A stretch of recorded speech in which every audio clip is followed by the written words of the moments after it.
Мына азыр Асман деген шаар салам деп. Ал жаңылык кылбай эле кой. Салба.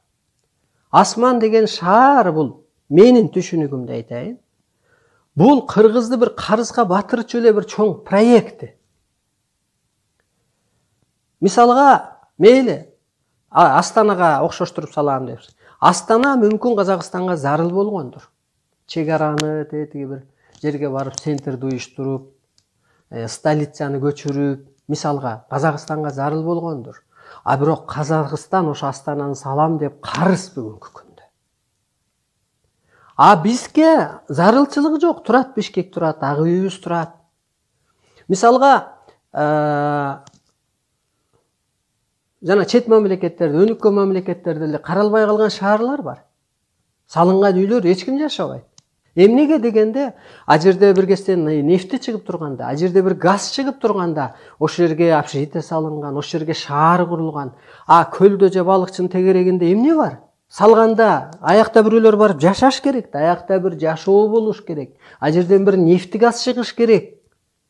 Ал зарылчылыктан салынат өзү. А зарылчылык жок. Биринчиден зарылчылык жок. Экинчиден жаңы доордо карысы жок, кайгысы жок жашоо болуш керек. А сен карыз кылып койгон атасың. Бул менимче Кытайдын эле бир чоң проектиси, карыз кылып коеюн деген эле. Көрөбүз эми бир мезгил өтсө, Кытайлар келип да салат деп сунуш айтышыңар мүмкүн. Ошо жактан рабочий салат экен, бат салат экен. Экинчиден, айланайын көлдүктөр бир кезде ошо көлгө түшпөгүлө десем, дагы күлүп чыгышкан. Исик көлүнө боет деп.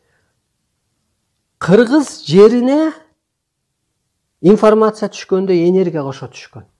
Бул 2000-жылдын башында. Жер энеге, ошол кыргыз чергесине ээлери, бая мазар ээси бар дегендей, ошондой ээлер, эгер Кыргыздын жерин бирөөгө ээлик кылсаңар, генинби, жеринби сатсаңар, кассаңар, ошо жердин ээлери чарпып коет, мамлекетте оор жоготуу болот. Керек болсо мамлекет жоюлуп кетүү коркунучуна келет делет. Ошондуктан Ысык көл бул мазар. Ошондуктан Ысык көл эли ошол жерде жашагандыктан энергиясы барда өстөрү сууга түшпөйт, көлгө түшпөйт.